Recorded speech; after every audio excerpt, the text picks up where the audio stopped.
Respiration में क्या बताया कि सेल्यूलर रेस्पिरेशन जो है इसका मतलब है oxidation of food in order to release energy.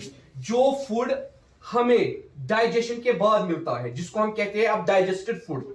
जब हम फूड खाते हैं और ये जो फूड के न्यूट्रिएंट्स होते हैं इनसे हमारी बॉडी को क्या मिलती है? एनर्जी। मगर जो ही हम फूड लेते हैं पहली प्रोसेस इस पे क्या होती है? डाइजेशन। और after the completion of digestion उसके बाद हमने देखा कैसे ये फूड एब्जॉर्ब होता है, उसके बाद ये फूड कैसे डिफरेंट बॉडी ऑर्गन्स तक पहुंचता है। अब डिफरेंट बॉडी ऑर्गन्स में क्या होती है बेटा? Cellular respiration. इस फूड को ब्रेक किया जाता है in order to release energy. ठीक है बेटा, उसी को हमने कहा cellular respiration, oxidation of food in order to release energy. Oxidation of food in order to release energy, in order to release energy। मैंने परसों ही बेटा आपको बताया ये जो यहां ऑक्सीडेशन आया मतलब use of oxygen, use of oxygen. क्योंकि ऑक्सीडेशन वो रिएक्शन होती है जहां हम क्या काम करते हैं? Addition of oxygen, addition of oxygen. तो बेटा ये फूड कैसे ब्रेक होता है? ऑक्सीजन से। मगर अगर कभी ऑक्सीजन की अवेलेबिलिटी नहीं होती क्या तब भी फूड ब्रेक नहीं होगा? फूड ब्रेक होगा, उसको हम कहते हैं एनएरोबिक रेस्पिरेशन। ठीक है बेटा, इस ऑक्सीजन की यूटिलाइजेशन पे रेस्पिरेशन को हम दो हेडिंग्स में पढ़ते हैं, एरोबिक एंड एनएरोबिक। यहां हम कहते हैं यहां ऑक्सीजन प्रेजेंट होता है, यहां ऑक्सीजन प्रेजेंट होता है। और बेटा यहां हम कहते हैं यहां एब्सेंट होता है, यहां ऑक्सीजन नहीं होता है। रेस्पिरेशन दोनों तरीकों से होती है, यहां भी और यहां भी। अब फर्क क्या है इन दो तरीकों में? अब फर्क क्या है? एरोबिक और एनएरोबिक में फर्क क्या है? अगर हमें फूड को ब्रेक करना है एनर्जी हमें दोनों में मिलती है, मगर बेटा फर्क क्या है? और यह भी हमें पता चलेगा कौन सी रेस्पिरेशन इंपॉर्टेंट है। ठीक है बेटा, तो पहले अब हम देखेंगे aerobic respiration. Aerobic respiration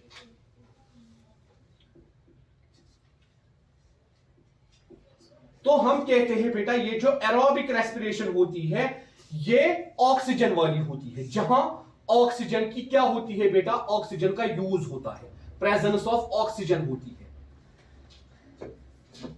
presence of oxygen. ठीक है बेटा, और ये स्टार्ट होती है in the cytoplasm of cell, cytoplasm of cell. पिछले साल का कंसेप्ट याद कीजिए, मुझे बताइए what is the difference between protoplasm and cytoplasm. 9th का कंसेप्ट याद कीजिए, what is the difference between protoplasm and cytoplasm. हम कहते हैं बेटा ये जो साइटोप्लाज्म होता है it is a part of protoplasm, it is a part of protoplasm. ठीक है बेटा, cytoplasm is a part of protoplasm. ठीक है बेटा, protoplasm means liquid part of the cell in which cell organelles are embedded, in which cell organelles are embedded.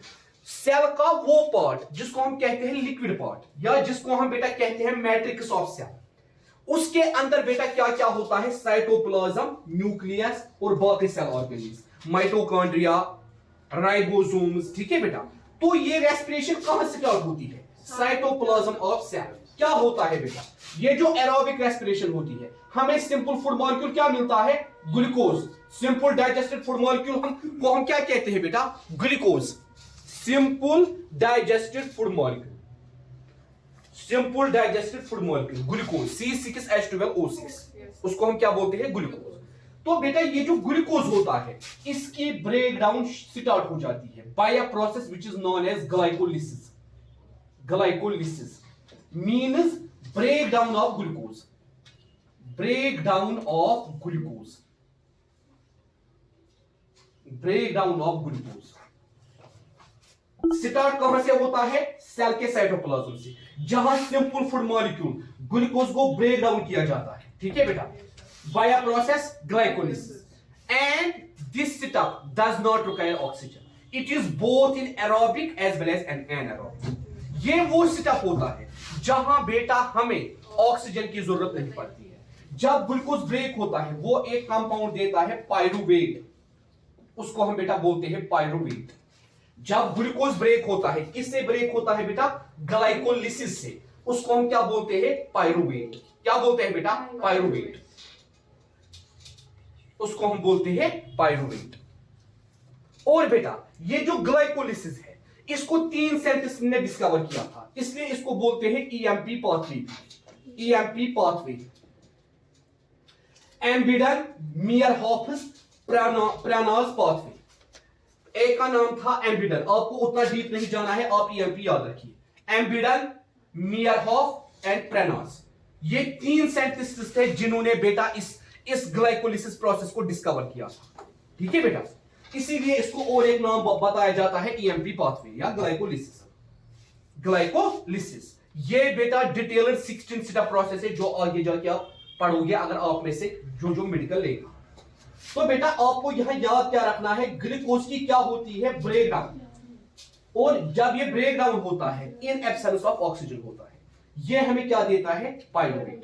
यहां अब ये जो पायरुवेट है बेटा, अब इसकी क्या हो जाती है? इस पायरुवेट की हो जाती है ऑक्सीडेटिव डिकार्बोक्सिलेशन। ऑक्सीडेटिव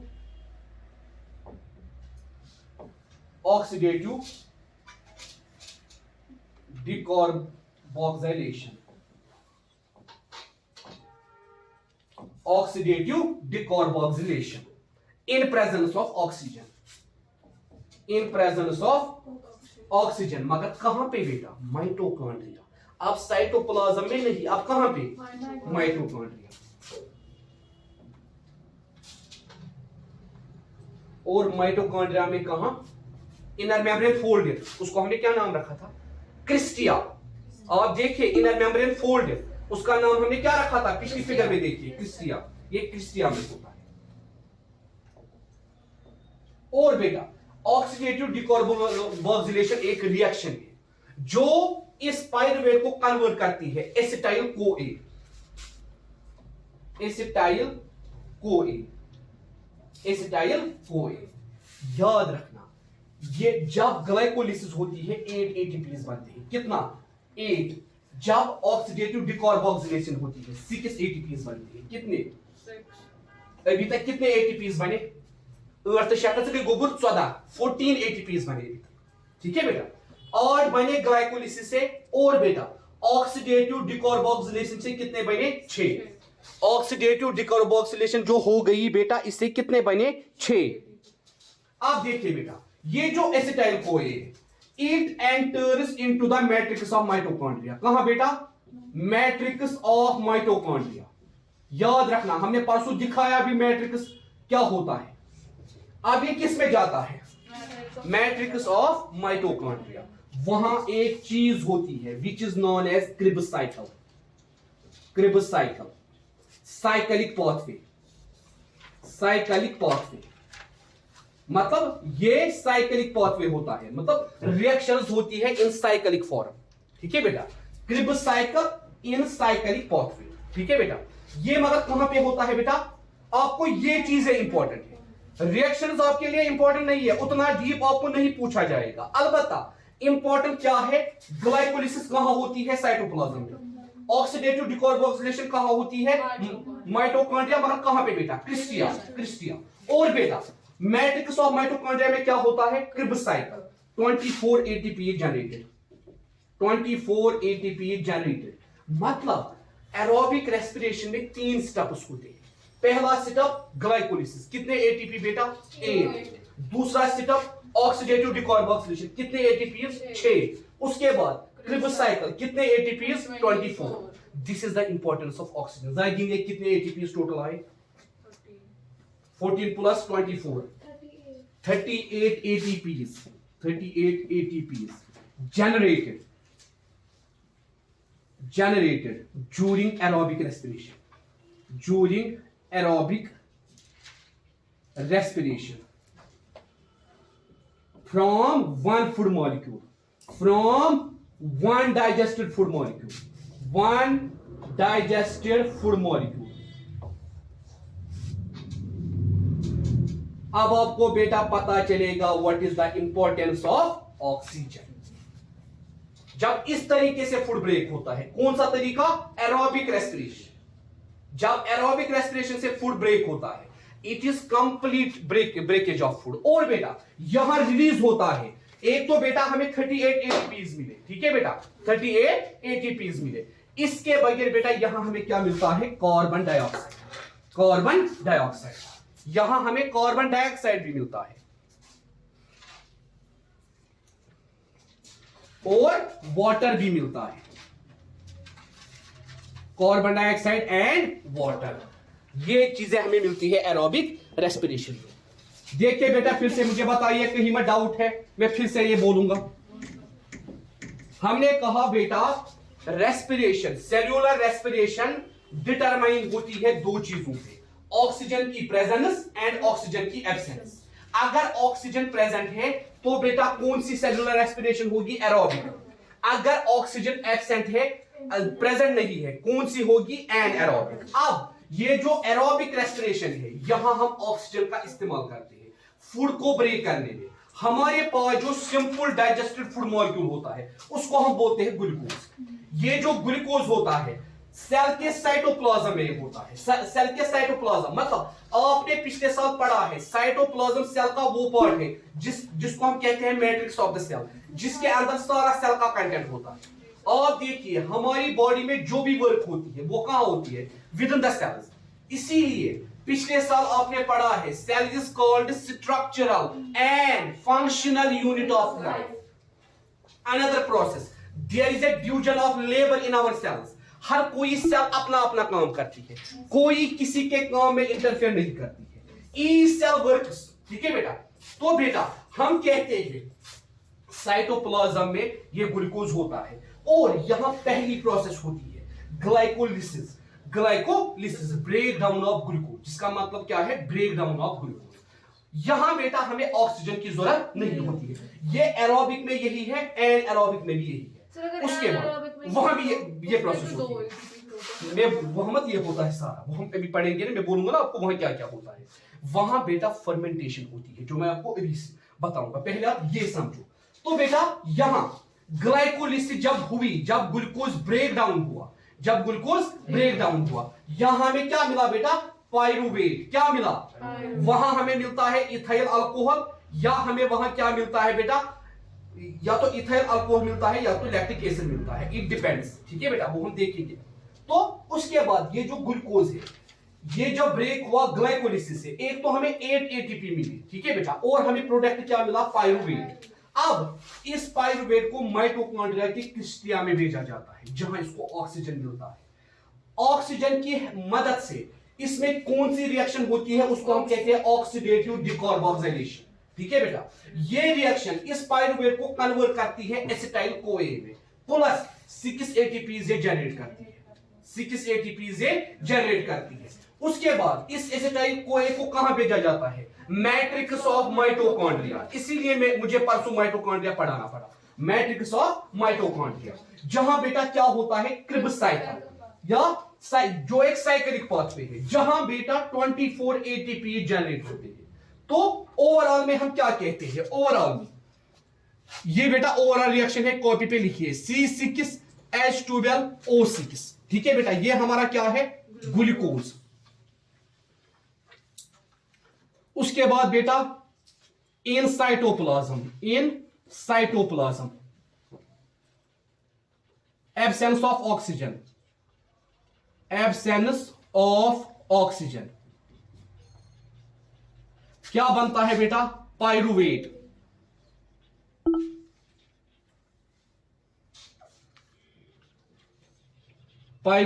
ठीक है बेटा।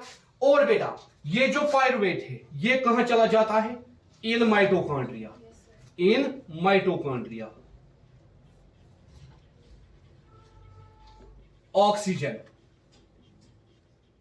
Oxygen is present. क्या देता है बेटा हमें? एसिटाइल कोए, ठीक है बेटा। क्या हमें देता है ये? Acetyl CoA. उसके बाद ये कहां चला जाता है, मैट्रिक्स ऑफ माइटोकॉन्ड्रिया,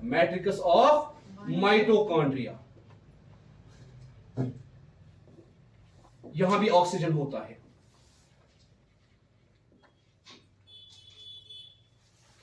क्या यह हमें देता है, और यहां क्या होता है, क्रिब्स साइकिल। क्या ये हमें बेटा वहां देता है, क्रिब्स साइकिल में ये बेटा जब माइटोएसिटाइल कोए को कन्वर्ट किया जाता है, ठीक है बेटा। एक तो हमें क्या क्या मिलता है बेटा, एक तो हमें मिलता है 6 times carbon dioxide plus 6 times water plus 38 ATP molecules, 38 ATP molecules in the form of energy. In the form of energy.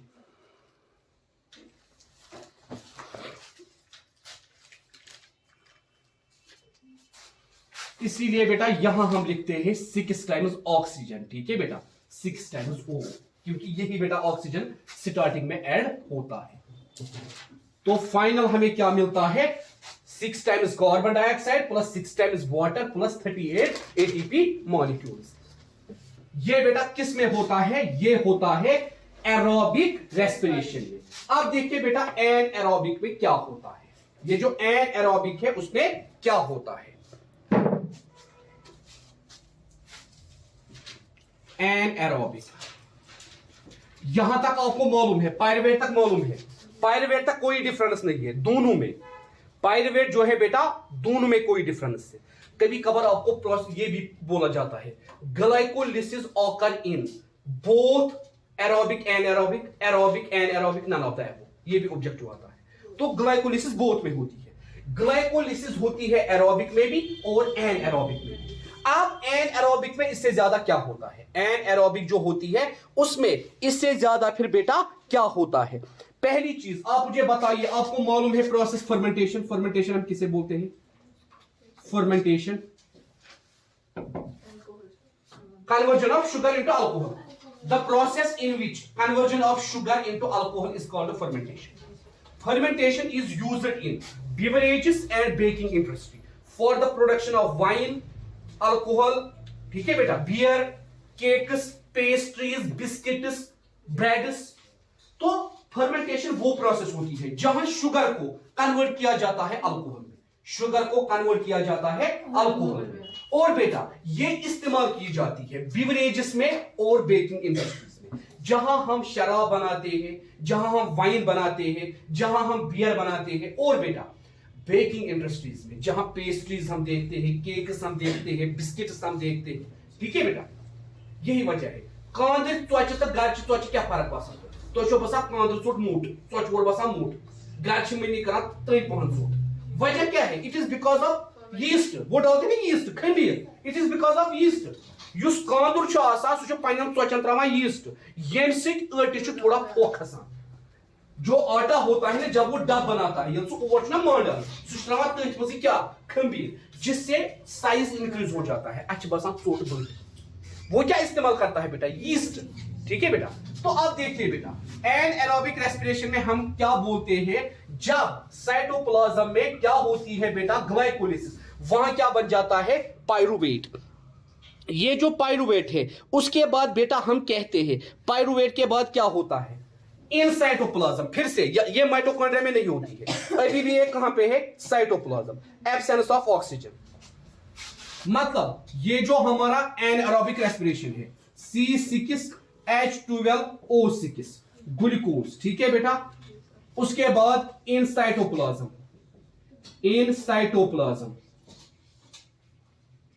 Absence of oxygen, यहां क्या बनता है पायरुवेट, ठीक है बेटा।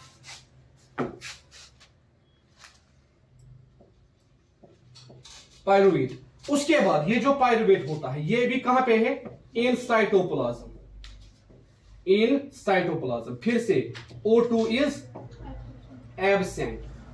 यहां बेटा दो चीजें होती है, या तो बेटा यहां इथेनॉल, क्या बेटा by the process of fermentation, ethanol plus carbon dioxide plus 2 ATP, 2 ATP, ethanol plus carbon dioxide plus 2 ATP, या तो ये होता है। अगर क्या गोबर फर्मेंटेशन, इसको लिखना है यहां, फर्मेंटेशन एनर्जी होता है। तो हम कहते हैं ये जो एनाएरोबिक रेस्पिरेशन है, पहली चीज जो हमारे पास ग्लूकोज है साइटोप्लाज्म में ये ब्रेक होता है एब्सेंस ऑफ ऑक्सीजन में, ये हमें क्या देता है, पायरुवेट। उसके बाद इस पायरुवेट की फिर से इसी साइटोप्लाज्म में क्या होती है बेटा, अल्कोहलिक फर्मेंटेशन, और अल्कोहलिक फर्मेंटेशन से बेटा ये हमें क्या देता है, ethanol plus carbon dioxide. But when it occurs into our muscles, this pyruvate in muscles, ठीक है बेटा, lactic acid plus carbon dioxide plus 2 ATP। जब मसल क्रैम्प होता है, दो चीजें आप करते हो, ईदर यू टेक मेडिसिन और you take bath with warm water, you take bath with salt water, या छु तो मना गाइड नुनाब करियो अत नारि या दाग छ, या छु तो ये गर्म आब से छलान, या छु तो मिर्चान निवान। ये गर्म पानी क्या काम करता है, ये सॉल्ट वाटर क्या काम करता है, it breaks the lactic acid, it breaks the into carbon dioxide and energy, and this warm water increase the circulation of blood, so that blood takes this carbon dioxide from the body, ठीक है बेटा। इसीलिए muscle cramps में ये होता है। तो बेटा अगर अल्कोहलिक फर्मेंटेशन हुई फिर क्या बनेगा, ethanol plus carbon dioxide plus 2 ATP। अगर लैक्टिक मसल्स में हुआ फिर क्या बनता है, lactic acid plus carbon dioxide plus 2 ATP, ठीक है बेटा। ये डिफरेंस है एरोबिक और एनाएरोबिक रेस्पिरेशन में, यही डिफरेंस है एरोबिक में और एनाएरोबिक रेस्पिरेशन में। अभी कौन है इधर,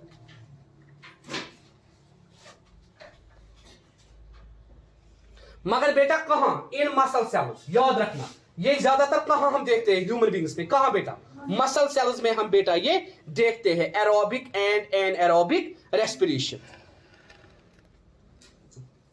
तो दो प्रोडक्ट्स आपको मिलते हैं, या तो आपको लैक्टिक एसिड मिलेगा या तो आपको इथेनॉल मिलेगा, ठीक है बेटा। और बेटा इसको हम कहते हैं इनकम्प्लीट ऑक्सीडेशन ऑफ फूड। क्या बोलते हैं बेटा, इनकम्प्लीट ऑक्सीडेशन ऑफ फूड। और जो एरोबिक होती है उसको हम कहते हैं कंप्लीट ऑक्सीडेशन ऑफ फूड। क्योंकि बेटा यहां इनकम्प्लीट क्यों है, 6 ATP मॉलिक्यूल्स ये बेटा यूटिलाइज करते हैं। और आप देखिए 38, आप देखिए 2, 36 ATP मॉलिक्यूल्स का फर्क है। मतलब अगर हमें एरोबिक रेस्पिरेशन में एक फूड मॉलिक्यूल से 38 ATP मॉलिक्यूल्स मिलते हैं, यहां हमें एक फूड मॉलिक्यूल से 2 ATP मॉलिक्यूल्स मिलते हैं। This is the importance of oxygen in our body. ये है बेटा इंपॉर्टेंस ऑक्सीजन की, ठीक है बेटा। इसको हम कहते हैं importance of the oxygen in our body. This is all about the cellular respiration. अगर आप क्वेश्चन आएगा what is difference between aerobic and anaerobic, बोलो बेटा क्या लिखोगे।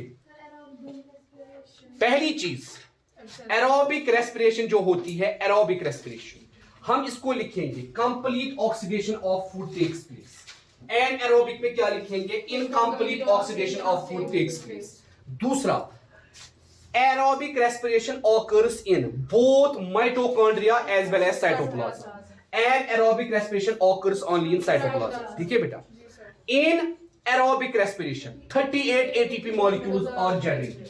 In anaerobic respiration 2 ATP molecules are generated. In aerobic respiration the final product is pyruvate and acetyl-CoA. In aerobic respiration the final product is ethanol or lactic acid. ठीक है बेटा, ethanol or lactic acid. Huge amount of energy is generated in aerobic respiration and lower amount of energy is released in anaerobic respiration. तो 5 points आप easily difference के mention कर सकते हैं। ठीक है बेटा। देखिए बेटा, जब हमने रेस्पिरेशन स्टार्ट की, क्योंकि बहुत सारे बच्चे नए आ रहे हैं, वो बोलेंगे सर ने बस शायद नहीं पढ़ाया। पहले टॉपिक में हमने पढ़ा कौन से एनिमल किस तरीके से रेस्पिरेशन करते हैं, जहां हमने लैंड एनिमल्स बोला, जहां हमने एक्वेटिक एनिमल्स बोला, ठीक है बेटा, जहां हमने इंसेक्ट्स बोले, ठीक है। उसके बाद हमने स्टार्ट की रेस्पिरेशन प्रोसेस। अब how plants take respiration, how plants take respiration, plants respiration कैसे करते हैं और प्लांट्स में कौन सी रेस्पिरेशन होती है, एरोबिक रेस्पिरेशन। पहला point, in plants aerobic respiration takes place. कैसे? हम कहते हैं plants can not have a well developed respiratory system और a well developed gaseous exchange system, but there is the presence of stomata, root and lenticels. तीन चीजें याद रखना, stomata, root here and lenticels. Lenticels means small pores present on the surface of leaf, present on the surface of stems. Small pores. जिस तरह stomata होता है उसी तरह कुछ प्लांट्स में क्या होते हैं बेटा, लेंटिसेल्स, ठीक है बेटा। इसीलिए ये जो प्लांट्स होते हैं ये रेस्पिरेशन करते हैं तीन जरियों से। रूट हियर पहला जरिया, लिखिए बेटा, रूट हियर, रूट हियर पहला जरिया, दूसरा जरिया स्टोमेटा, स्टोमेटा। क्योंकि हमने देखा कैसे रूट हेयर ने पानी लाया, कैसे रूट हेयर ने मिनरल चढ़ाए प्लांट तक, ठीक है बेटा। इसी तरह स्टोमेटा किसके लिए रेस्पॉन्सिबल है, गैसियस एक्सचेंज, ठीक है बेटा, स्टोमेटा। एंड तीसरा बेटा lenticels, LENTICLES, lenticels, LENTICLES, lenticels. इन तीन तरीकों से बेटा नेचर में दो प्रोसेसेस हैं जो प्लांट्स में रेस्पिरेशन मेंटेन रखते हैं। दोनों हमने पढ़ी, अब तो नाम बताओ, फोटोसिंथेसिस एंड रेस्पिरेशन। देखिए बेटा, during day time light reaction occurs, light reaction occurs, oxygen releases during day time, oxygen बेटा निकलता है ना ऑक्सीजन लाइट रिएक्शन में, ठीक है बेटा। हम कहते हैं during day time oxygen is released into atmosphere and carbon dioxide is utilised, carbon dioxide is in photosynthesis process. तो डे टाइम में क्या होता है, कार्बन डाइऑक्साइड को इस्तेमाल किया जाता है फूड बनाने के लिए, और ड्यूरिंग नाइट क्या होता है, during night oxygen is released, oxygen is released, ठीक है बेटा। तो आपको याद रखना है डे टाइम में हम कार्बन डाइऑक्साइड को इस्तेमाल करते हैं, ऑक्सीजन को रिलीज करते हैं, और नाइट टाइम में हम कार्बन डाइऑक्साइड को रिलीज करते हैं, ऑक्सीजन को इन करते हैं।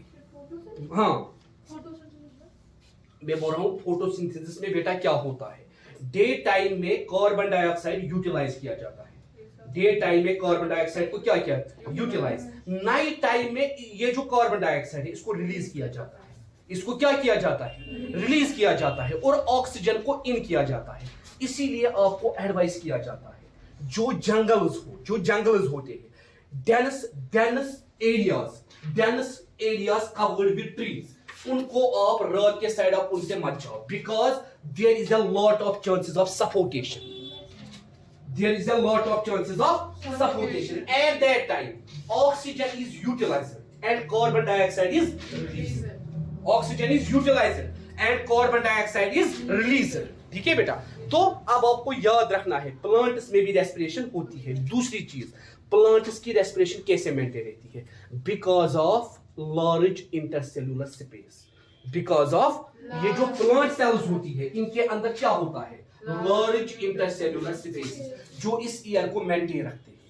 तो एक तो लार्ज इंटरसेल्यूलर स्पेसेस और रूट हेयर से, स्टोमेटा से, लेंटिसेल्स से प्लांट्स में भी रेस्पिरेशन होती है। डे टाइम में प्लांट्स क्या काम करते हैं, ऑक्सीजन को रिलीज करते हैं और कार्बन डाइऑक्साइड को यूटिलाइज करते हैं। नाइट टाइम में प्लांट्स क्या काम करते हैं, कार्बन डाइऑक्साइड को रिलीज करते हैं, ऑक्सीजन को यूटिलाइज करते हैं। ठीक है बेटा।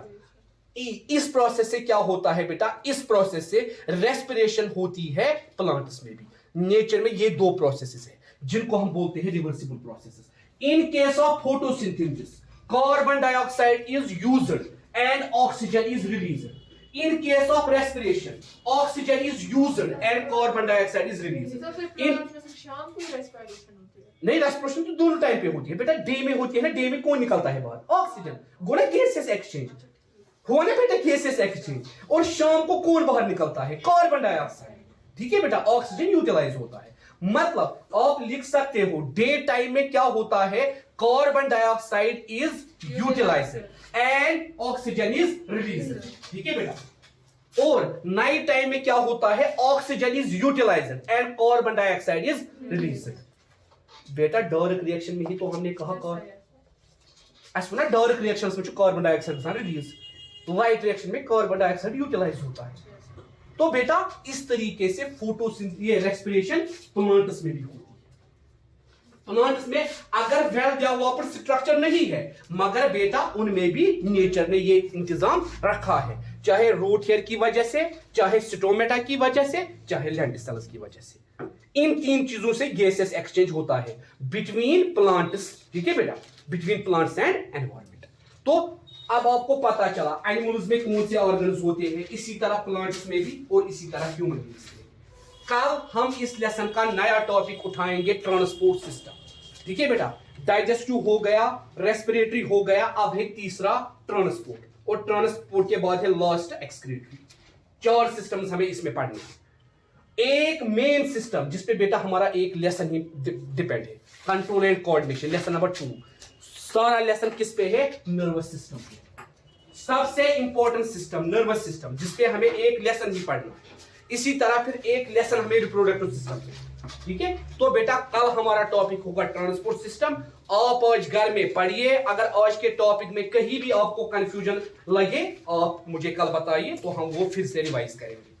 ठीक है बेटा, तो हमने देखा प्लांट्स में भी, हमने देखा एनिमल्स में भी, और स्टार्टिंग में हमने कहा जितने भी बाकी एनिमल्स है, इंसेक्ट्स है, उनमें कैसे रेस्पिरेशन होती है।